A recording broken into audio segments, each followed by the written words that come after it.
जी की प्यारी साध संगत जी, आप सभी को प्रेम भरा राधा स्वामी जी।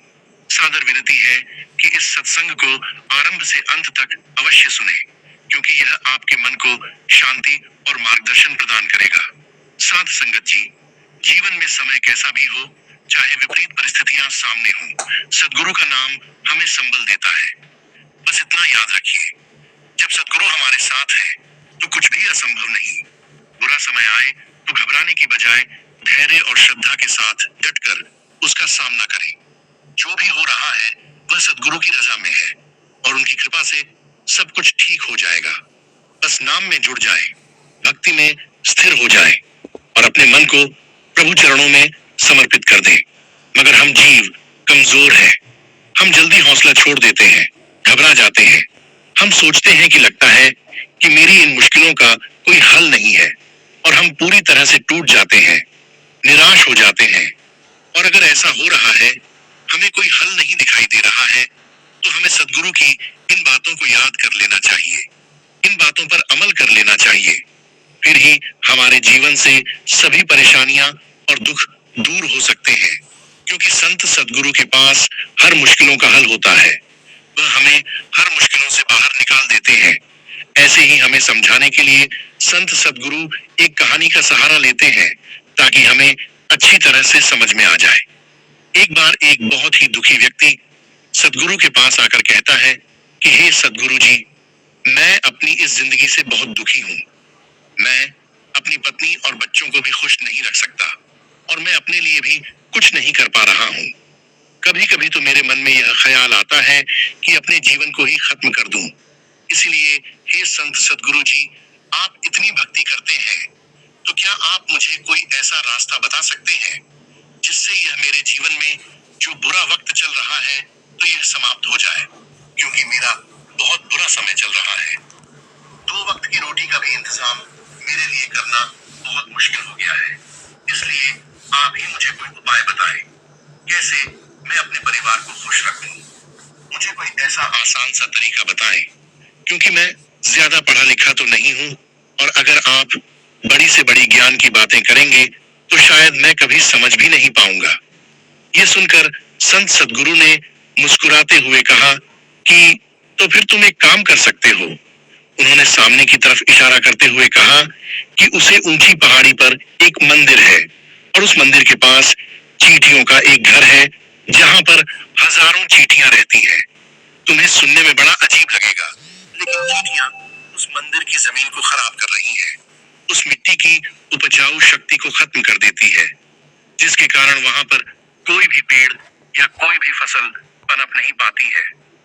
तुम मेरा एक काम करो, उसके बाद मैं तुम्हें तुम्हारे सवालों के जवाब दूंगा। तुम 7 दिन तक उस पहाड़ी पर जाओ और उन चींटियों के घर को तहस नहस कर दो, उसको तोड़ दो। जबकि तुम्हें कोई घर दिखे मंदिर के आसपास तो उसे तोड़ देना, लेकिन याद रहे, घर को तोड़ने में कोई भी चींटी मरनी नहीं चाहिए। इस बात को समझने का प्रयास करते हुए वह युवक वहां से चला गया। शायद उसको कुछ समझ में नहीं आया था कि संत सदगुरु जी ऐसा क्यों करवा रहे हैं, क्योंकि संत महात्माओं की बातों में राज छिपे होते हैं और वह अपने शिष्यों को समझाने के लिए लीला रचते हैं। वह सोचने लगा कि क्यों सदगुरु ऐसा कह रहे हैं, क्यों उन चींटियों का घर तुड़वाना चाहते हैं। आखिर कौन महात्मा ऐसा करेगा। मगर फिर भी संत सदगुरु की बात मानते हुए वह अगले दिन से ही पहाड़ी पर जाना शुरू कर देता है। जब वह पहले दिन पहाड़ी पर पहुंचता है तो देखता है कि बहुत सारी चींटियां अपना खाना जुटाने में लगी हुई हैं। सभी चींटियां कतार में चल रही हैं और अनाज के छोटे छोटे कण उठाकर अपने घर में जमा कर रही हैं। यह देखकर पहले तो उस युवक का मन कमजोर पड़ गया। उसने सोचा कि यह इतनी मेहनत करके अपना घर भर रही है और मैं इनका घर तोड़ दूंगा तो इनको कितना बुरा लगेगा। मगर फिर उसने उन महात्मा की बात याद करते हुए उस घर को तोड़ना शुरू कर दिया और जल्दी ही चींटियों में हाहाकार मच गया। वह इधर उधर दौड़ने लगी, जो कतार में चल रही थी तो वह अब बिखर गई थी। अपनी अपनी जान बचाने के लिए इधर उधर भागने लगी। थोड़ी देर में घर टूट गया और यह करने के बाद वह व्यक्ति दुखी मन से अपने घर लौट आया। उसका मां परेशान था, दुखी था, पश्चाताप से भरा हुआ था। फिर वह अपने बिस्तर पर लेटे लेटे सोचता रहा कि अब तो उन चींटियों का घर तबाह हो चुका है। अब वहां वापस जाने का क्या फायदा होगा, क्योंकि चींटियों के घर को तोड़ने के लिए महात्मा जी ने कहा था, जो मैं कर चुका हूं। और फिर कुछ सोचकर अगले दिन फिर उसने जाने का निश्चय किया। और अगले दिन सुबह सुबह उठकर वह वापस उस पहाड़ी पर पहुंच जाता है। पहाड़ी पर पहुंचकर वह उसी जगह पर पहुंचता है जहां पर पिछली सुबह उसने चींटियों के घर को तोड़ दिया था। मगर वह यह देखकर चौंक जाता है कि उन चींटियों ने फिर से अपना घर उसी जगह पर बना लिया था और वह फिर से अपने घर के लिए सामान इकट्ठा करने में जुटी हुई थी। उस युवक को लगा कि यह चींटियां कितनी मूर्ख हैं। इनको पता है कि कल इनका घर इसी जगह पर तोड़ दिया गया था और फिर उसी जगह पर इन्होंने नया घर बना लिया है। और यह सोचकर वह व्यक्ति हंसने लगा। मगर फिर से महात्मा की बात याद करते हुए उसने उन चींटियों का घर फिर से तोड़ दिया। फिर से उन चींटियों में हलचल मच गई और थोड़ी देर में वह चींटियां इधर उधर अपनी जान बचाने के लिए भागने लगी। कुछ ही देर में उनका घर फिर से टूट गया और वह व्यक्ति थोड़ा संतोष भाव से कि इस बार तो मैंने उस घर को अच्छी तरह से तोड़ दिया है। अब तो वहां चींटियां यहाँ पर अपना घर बना ही नहीं पाएंगी और इसीलिए जाने से पहले उसने उस घर पर ठंडा पानी भी डाल दिया ताकि चींटियां वहां पर अपना घर ना बना सके। और इस तरह से अपना कर्म पूरा करते हुए वह व्यक्ति फिर से अपने घर लौट आया। आज रात समय वह व्यक्ति यही सोच रहा था कि क्या वह महात्मा सही काम करवा रहा है। क्या किसी का घर तोड़ देना किसी सिद्ध पुरुष को शोभा देता है? और क्या पता वह महात्मा सिद्ध पुरुष हो ही ना, तो क्या होगा अगर वह मुझे बेवकूफ बना रहे हैं। लेकिन फिर उसने निश्चय किया कि मैं अपने काम को पहले पूरा कर लेता हूँ, उसके बाद ही पता चलेगा कि वह महात्मा मुझसे ऐसा क्यों करवा रहे हैं। और यही सोचते सोचते वह रात को सो जाता है। अगले दिन सुबह उठकर वह फिर से उस पहाड़ी की ओर चला जाता है। पहाड़ी पर पहुंचकर वह उसी जगह पर पहुंचता है जहां पर उसने उनका घर तोड़ दिया था और वह यह देखकर खुश हो जाता है कि वहां पर कोई भी घर नहीं था। सभी चींटियां वहां से भाग चुकी थीं और फिर उसने सोचा कि अब मेरा रोज रोज आने का क्या फायदा होगा, क्योंकि चींटियां तो अपना घर बदल चुकी हैं और महात्मा जी ने मुझे 7 दिन बाद आने को कहा था। लेकिन आज तो तीसरा ही दिन है, अब बाकी 4 दिन वापस आने का क्या फायदा होगा। और यही सोचकर उसने निश्चय किया कि यहाँ से वह सीधा उस महात्मा के पास जाएगा और उनको यह पूरी खबर बता देगा। जब वह वापस मुड़कर उस पहाड़ी से कुटिया की तरफ जाने लगा, तभी उसकी अचानक नजर एक और घर पर पड़ी जो कि चींटियों का ही बनाया हुआ था। मतलब कि वह घर चींटियों ने ही बनाया था और अब वह चींटियां नए घर में वास कर चुकी थीं। यह नया घर उनके पुराने घर से थोड़ी ही दूरी पर था। जब उस व्यक्ति की नजर इस घर पर पड़ी तो उसने सोचा शायद महात्मा को पता था कि यह चींटियां अपना घर यहाँ से बदलकर किसी दूसरी जगह पर बना लेगी, इसलिए उन्होंने मुझे 7 दिन बाद आने को कहा था। और यह विचार करके वह उनका नया घर भी तोड़ने पहुंच जाता है। जब वह वहां पहुंचता है तो चींटियां उसी तरह अपने कार्य में लगी हुई थी। वह अपने लिए खाना इकट्ठा कर रही थी और अपने घर में जमा कर रही थी। जो पुराना घर टूटा था तो वह वहां से भी अनाज के कण बचे थे और चींटियां वहां से भी अनाज इकट्ठा कर करके अपने नए घर में ला रही थी। अब यहाँ पर फिर से व्यक्ति का मन थोड़ा कमजोर पड़ गया, क्योंकि वह खुद भी कमजोर था, खुद भी वक्त का मारा हुआ था। इसलिए माँ में उन चींटियों के प्रति दया भावना उमड़ रही थी। उनके ऊपर उसे दया आ रही थी। वह चाहता था कि उनकी मदद करे, मगर वह उल्टा उनको नुकसान पहुंचा रहा था। मगर उस महात्मा की बात को याद करते हुए उसने फिर से उस घर को तोड़ने का निश्चय किया और उसने बड़ी ही सावधानी के साथ बिना किसी चींटी को कोई नुकसान पहुंचाए उसने घर को तोड़ना शुरू कर दिया। वक्त थोड़ा ज्यादा लगा, क्योंकि किसी भी चींटी को नुकसान न पहुंचने की शर्त महात्मा ने पहले ही रखी थी। और फिर उसने उस घर को भी बड़ी सावधानी के साथ उस घर को भी तोड़ दिया और घर को तोड़ने के बाद वह बड़े दुखी मन के साथ, अब वह पहले से भी ज्यादा दुखी था, क्योंकि उसने उनका नया घर भी तोड़ दिया था।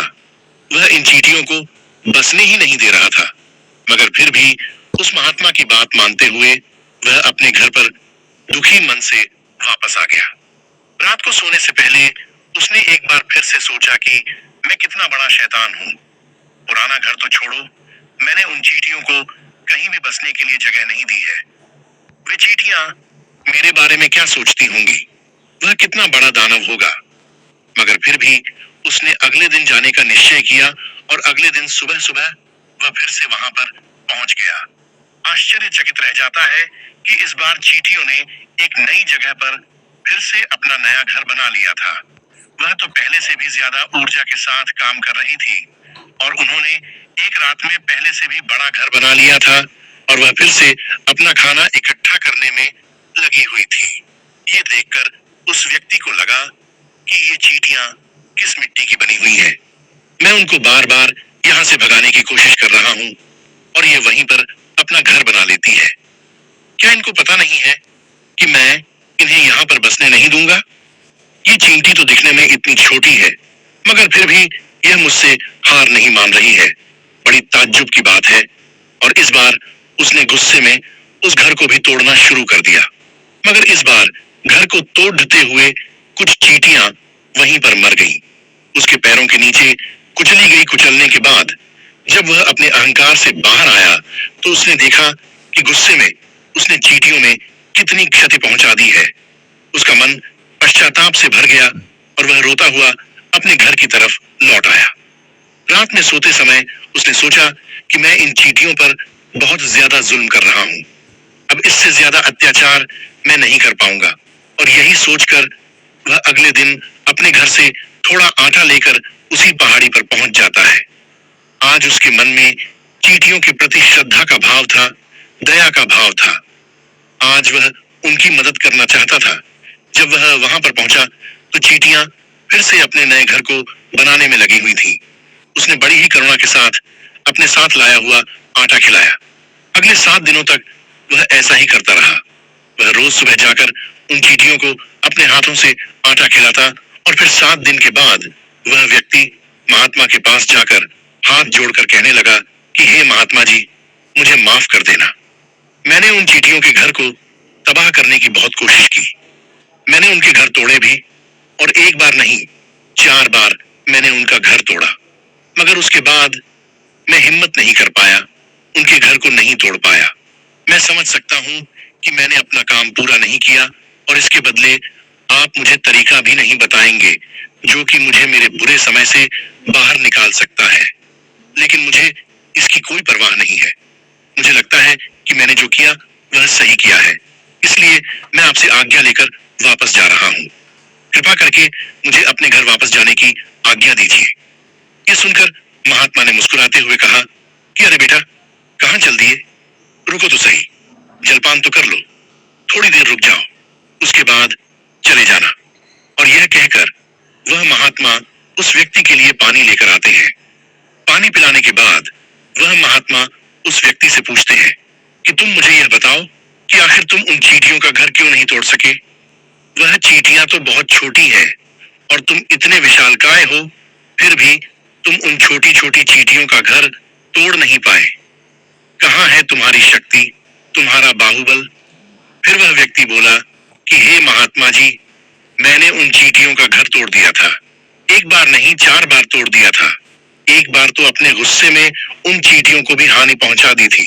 लेकिन जिस दिन मैंने उनको हानि पहुंचाई तो उसी दिन मुझे लगा कि मैं उनको क्यों हानि पहुंचा रहा हूँ, क्यों इनको इतनी तकलीफ दे रहा हूँ। और उसी दिन मैं उनको नुकसान पहुंचाने की बजाय उनकी सहायता करनी शुरू कर दी।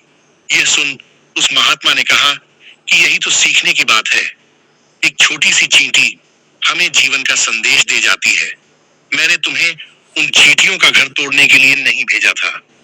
मैंने तुम्हें इसलिए भेजा था ताकि तुम उन चींटियों से कुछ सीख सको। तुम्हें क्या सीख मिली? यह सुनकर उस व्यक्ति ने पूरी कहानी बयान कर दी। पूरी कहानी सुनने के बाद महात्मा ने मुस्कुराते हुए कहा कि बेटा, पहली सीख जो चींटियों से मिलते तो यह है कि तुमने कितनी बार उनके घर को तोड़ने की कोशिश की, उनके घर तबाह हो जाए, मगर वह हर बार एक नया घर बना लेती थी। उन्होंने कभी भी हार नहीं मानी। अगर वह हार मान लेती तो वह चींटियां तुम्हें वहां नहीं मिलती। जीवन कार्यशीलता का काम है, मगर हम मनुष्य एक दो बार हार मिलने पर ही टूट जाते हैं, निराश हो जाते हैं और फिर जीवन में प्रयास ही नहीं करते। और कुछ लोग तो अपनी जिंदगी को ही खत्म करने की कोशिश करते हैं। मगर जानवरों में तुमने एक बात देखी होगी कि वह अपना जीवन खुद से कभी खत्म कर ही नहीं सकते हैं। तुमने यह कभी नहीं सुना होगा कि किसी जानवर ने आत्महत्या कर ली, चाहे जानवर कितना भी भूखा क्यों ना हो, कितना भी दुखी क्यों ना हो, मगर वह अपने जीवन के लिए हमेशा संघर्ष करता रहता है। और वही दूसरी तरफ हम मनुष्य एक दो बार हताश होने पर ही अपना जीवन खत्म कर लेते हैं। जीवन तो कर्मशीलता है, कर्म करने का नाम है। जीवन और मृत्यु आखिरी विश्राम है। इसीलिए मृत्यु से पहले कर्म करना कभी नहीं छोड़ देना, क्योंकि मृत्यु के बाद तो तुम परम विश्राम में चले ही जाओगे। तो उससे पहले कर्म करना क्यों छोड़ रहे हो? क्यों हताश हो रहे हो? अगर तुम्हारा एक घर टूट गया है तो दूसरा घर बनाने का प्रयास करो, कोशिश करो। और कोशिश करने वालों की कभी हार नहीं होती। ये हम उन चींटियों से समझ चुके हैं। देखने में तुमसे कितनी छोटी है और तुम इतने बड़े हो, मगर उनका मन तुम्हारे मन से इतना बड़ा है, कितना विशाल है, कितना दृढ़ संकल्प है कि इतने बार घर टूटने पर भी उन चींटियों ने कभी हार नहीं मानी। दूसरी सीख यह है कि जब भी हमारे ऊपर बुरा समय आता है तो हमें यही लगता है कि यह समय कभी नहीं जाएगा, यह समय मेरे जीवन को बर्बाद कर देगा। और अपने इन्हीं ख्यालों से, इन्हीं विचारों से, जिनका असलियत में कोई अस्तित्व है ही नहीं, वह सिर्फ विचार है, और वही विचार हमारे मन को दुखी कर देते हैं और इसीलिए हम कोशिश करना भी छोड़ देते हैं। मगर तुम खुद सोचो कि बार बार प्रकृति हमें नुकसान पहुंचाएगी और कब तक पहुंचाएगी? अगर हम बार बार फिर से उठकर फिर से नया प्रयास करेंगे तो फिर प्रकृति भी हमारे सामने घुटने टेक देगी और वह भी एक दिन हमारे ऊपर दयावान हो जाएगी, कृपालु हो जाएंगी और वह हमें सब कुछ देने लगेगी जिसकी हमने कभी कामना की थी।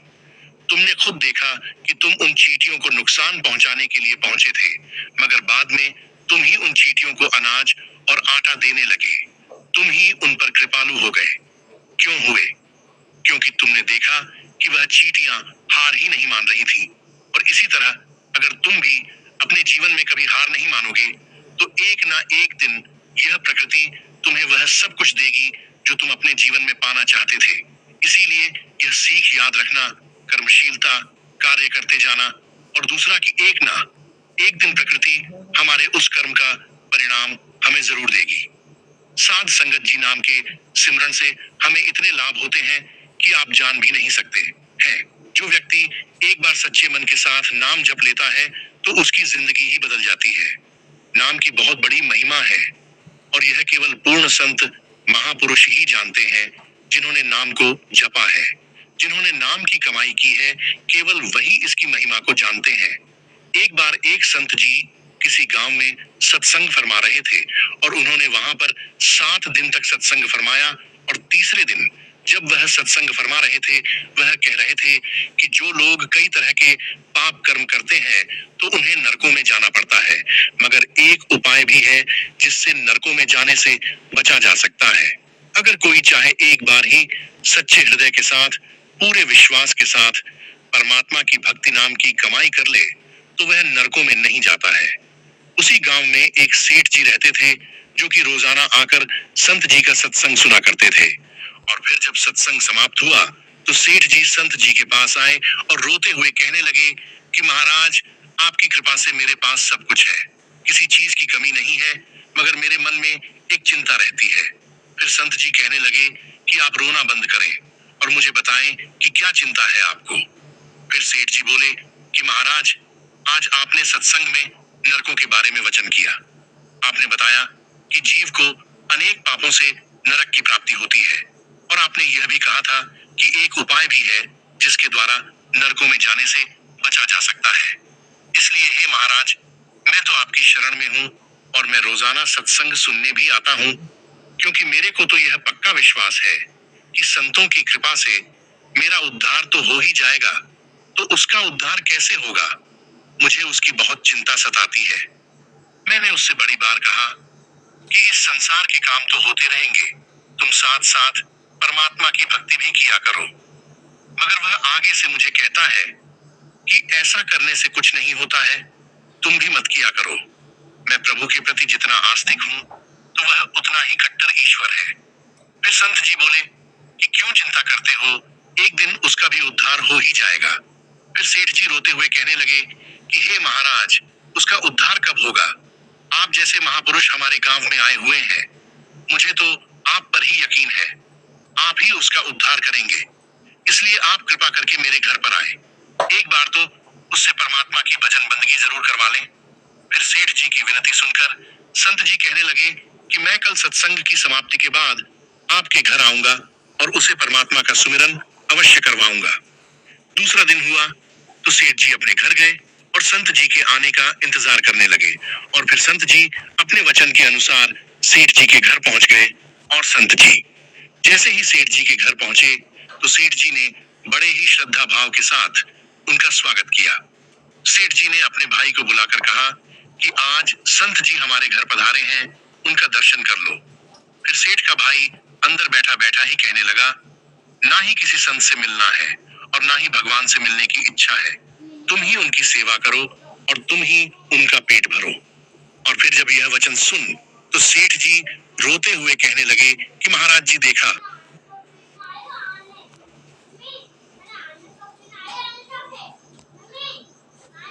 अपमान कर रहा है। फिर संत जी कहने लगे, सेठ जी कोई बात नहीं, सब कुछ अच्छा होगा। और सेठ जी को दिलासा देते हुए संत जी पलंग से उतरे और उसके भाई के कक्ष में आ गए और उसके कंधों के कक्ष में आ गए और उसके कंधों पर हाथ रखकर कहने लगे कि बताओ, आज तक कितना कमाया है? संत जी को इस प्रकार अपने नजदीक देखकर कहने लगा, अपना हाथ मेरे कंधे से हटा ले। मैं ना तो संतों को मानता हूं, उनको मानता हूं। लोग जितने आस्तिक होते हैं, तो मैं उतना ही कट्टर नास्तिक हूं। मैं भगवान को नहीं मानता हूं, आप मेरे नजदीक क्यों आए हैं? फिर संत जी कहने लगे कि मैं तो अपना काम करने आया हूं, क्योंकि संतों का काम होता है लोगों का उद्धार करना, उन्हें सही मार्ग पर लाना। आज तुम्हारे उद्धार का कार्य मिला है और मैं अवश्य करके ही जाऊंगा। मगर सेठ का भाई भी बड़ा कट्टर था, कहने लगा कि आपको जिसका भी उद्धार करना है तो कर लीजिए, मगर आप मेरा उद्धार मत कीजिए, मैं कुछ भी नहीं करने वाला हूँ। सेठ के भाई को देखकर संत जी मुस्कुराकर बोले कि एक बार मैं जो तुम्हें काम बताने वाला हूँ, तो उसका स्मरण करो, उसको बोल दो। फिर सेठ का भाई कहने लगा कि मैं कुछ नहीं बोलूंगा। संत जी ने फिर कहा, एक बार नाम को जप लो। वह कहने लगा, नहीं करूंगा, नहीं। संत ने फिर कहा, नाम को जपो। वह कहने लगा, मैं नहीं जाऊंगा। जल्दी से सेठ आए और कहने लगे, आपने मेरे ऊपर यह जिम्मा सौंपा है, अब मैं ऐसा करूंगा तो आप बीच में मत आना। आप सभी परिवार वाले बाहर जाकर बैठ जाओ, जब तक मैं आपको नहीं बुलाऊं, एक भी इस कक्षा के अंदर नहीं आएगा। और फिर सेठ जी अपने परिवार सहित बाहर आकर बैठ गए। अब कक्ष में केवल संत जी और सेठ जी। बार नाम का स्मरण कर लो। पर वह कहने लगा, मैंने आपसे मना किया है, मैं नहीं कहूंगा। मैं ना ही भगवान को मानता हूँ और ना ही भगवान की बातों को मानता हूँ। संत जी ने प्रेम से हंसते हुए उसे कहा कि जितने तुम कट्टर नास्तिक हो, तुम्हें उतना ही कट्टर आस्तिक हूँ। मैंने अगर निश्चय कर लिया, तुम्हारे मुंह से परमात्मा का नाम सुनकर ही जाऊंगा, और याद रखना, तुम्हारे मुख से परमात्मा का नाम निकलेगा ही। वह कहने लगा कि आप चाहे कितना भी प्रयास कर लें, मगर मैं नाम नहीं जपने वाला हूँ। वैसे तो संत जन बड़े दयालु होते हैं, पर लीला मात्र उन्होंने क्या किया, सेठ के भाई का हाथ पकड़ा और हाथ पकड़कर जोर से घूमने लगे और वह सेठ ठहरा। 50 साल का वृद्ध अवस्था भी। संत भी वृद्ध थे, मगर संतों के अंदर तेज होता है। उन्होंने जोर से सेठ के भाई का हाथ घुमाया और मरोड़ दिया और संत जी कहने लगे, नाम को जपो। वो कहने लगा, नहीं जाऊंगा। और फिर संत ने सेठ के भाई का हाथ घुमाकर सेठ के भाई को जमीन पर पटक दिया और खुद उसकी पीठ पर चढ़कर कहने लगे, नाम को जपो। वो कहने लगा, नहीं जाऊंगा। और फिर संत जी ने उसके दोनों हाथ पकड़कर उसके दोनों पांवों को बांध दिया और कहने लगे, नाम जपो। और फिर ऐसी अवस्था में सेठ का भाई सोचने लगा कि यह संत तो मुझे मार ही डालेगा। फिर उसने बिना इच्छा के एक बार नाम को जपना शुरू कर दिया और फिर जैसे ही उसने नाम जपना शुरू किया तो संत जी ने उसके हाथ पैर खोल दिए और बाहर आकर कहने लगे, सेठ जी, आपका कल्याण हो गया, आपके भाई का भी कल्याण हो गया। सेठ जी कहने लगे। अंदर से बहुत तेज आवाज आ रही थी। फिर संत जी कहने लगे, आपने काम ही ऐसा दिया था। आपने कहा था कि वो नास्तिक है, कभी कुछ बोलता नहीं है, मगर आज आपके भाई ने नाम को जपा है, इसका कल्याण हो गया। अब मैं जा रहा हूं, कल से फिर मेरी कथा है। संत जी तो अपने स्थान पर लौट आए। फिर सेठ का भाई जमीन से उठकर अपने भाई से कहने लगा, ये कैसे संत हैं? मुझसे झगड़ा करने आ गए और मेरे ऊपर चढ़कर बोल रहे थे। कहने लगे, अगर नाम का सिमरन नहीं करोगे तो मैं तुम्हारे ऊपर ऐसे ही बैठा रहूंगा। उसकी बातें सुनकर सेठ जी हंसने लगे। वह हंसते हुए मन से भगवान को धन्यवाद देते हुए कहने लगे कि हे प्रभु, आपके संत भी बड़े दयालु हैं। कुछ कष्ट सहकर भी देते हुए कहने लगे कि हे प्रभु, आपके संत भी बड़े दयालु हैं। कुछ कष्ट सहकर भी लोगों का कल्याण करते हैं। और फिर समय व्यतीत होता गया। अभी 5-6 महीने ही गुजरे होंगे कि अचानक छोटे भाई का देहांत हो गया। आत्मा शरीर से अलग हो गई और वह आत्मा ही यमराज के पास जाकर सारे हिसाब किताब देती है और फिर उस व्यक्ति का हिसाब किताब खोल गया। यमराज ने चित्रगुप्त से कहा, यह इंसान जो आज आया है हमारे पास, तो इसका लेखा जोखा क्या है? चित्रगुप्त कर्मों का हिसाब देखकर बताने लगा, हे भगवान, इसने अपने जीवन में कभी परमात्मा का सिमरन नहीं किया, सदा पाप ही किए हैं। इसे तो नरक भेज दिया जाए। अब यमराज के आदेश के अनुसार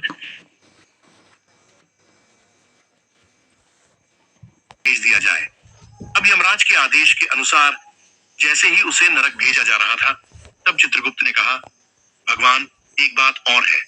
यमराज ने कहा, कौन सी बात? चित्रगुप्त ने कहा, भगवान, एक बात एक बार संतों के कहने पर इसने नाम का स्मरण किया था। यमराज ने दूतों से कहा, थोड़ी देर रुक जाइए, इसका हिसाब किया जाएगा, इसके बाद ही इसे नरक में भेजा जाएगा। यमराज ने फिर चित्रगुप्त से कहा, जल्दी से इसका लेखा जोखा देखो, कहीं इसने परमात्मा का नाम तो उच्चारण नहीं किया है।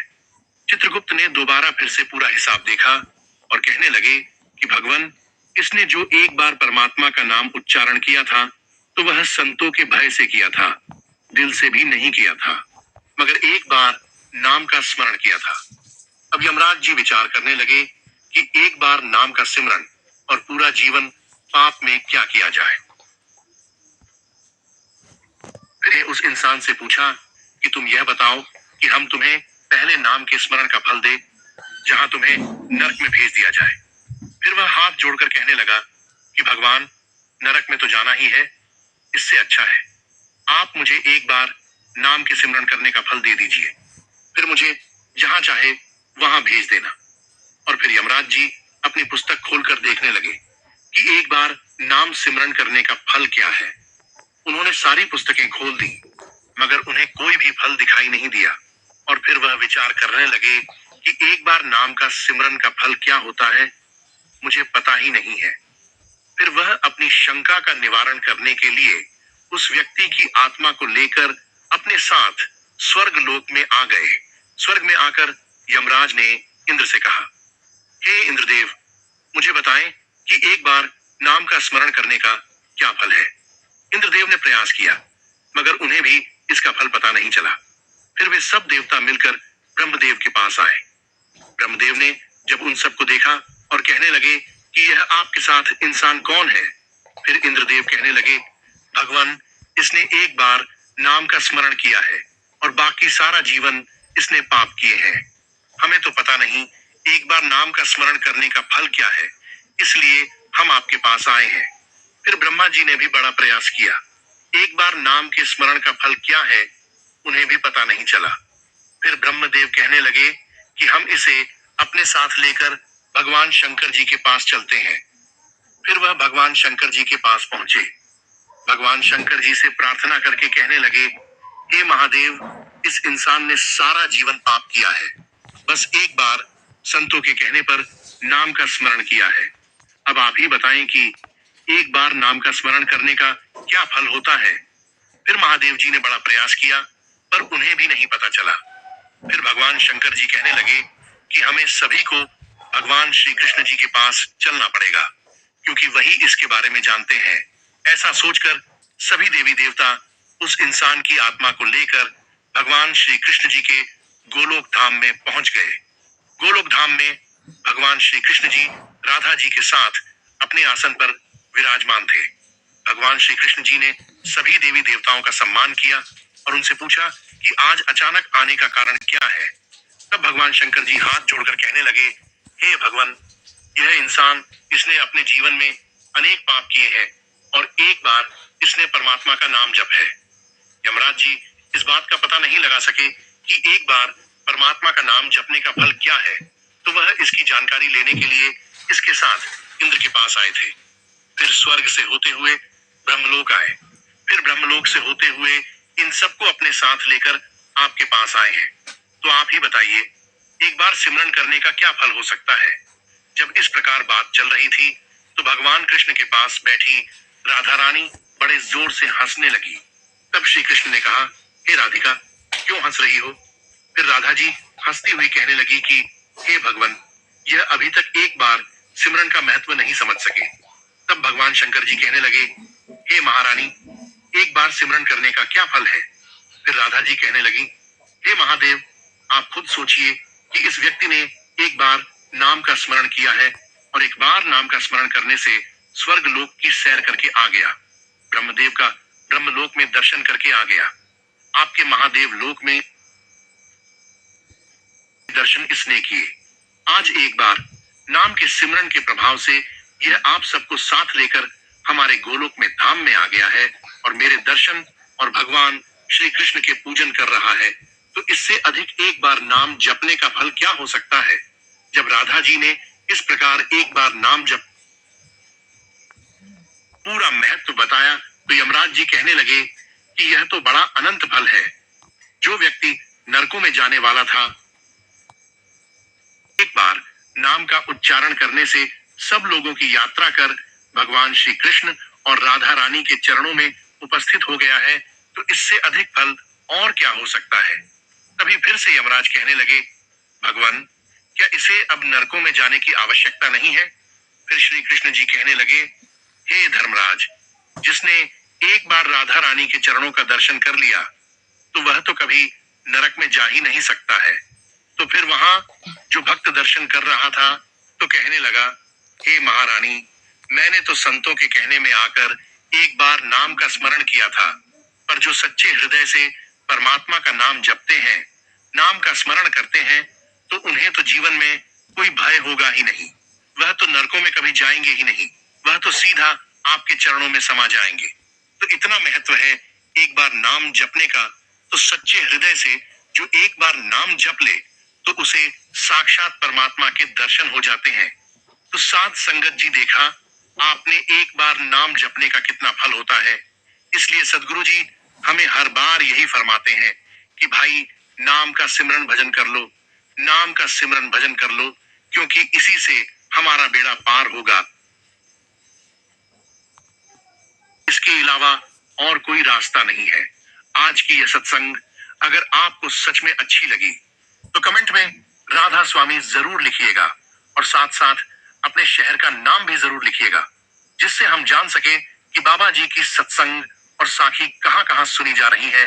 और ऐसी प्रेरणादायक सत्संग और साखी सुनने के लिए संगत के अपने चैनल को सब्सक्राइब जरूर कीजिए, जिससे कि इस चैनल पर अपलोड की गई साखी आप तक पहुंचती रहे। राधा स्वामी जी।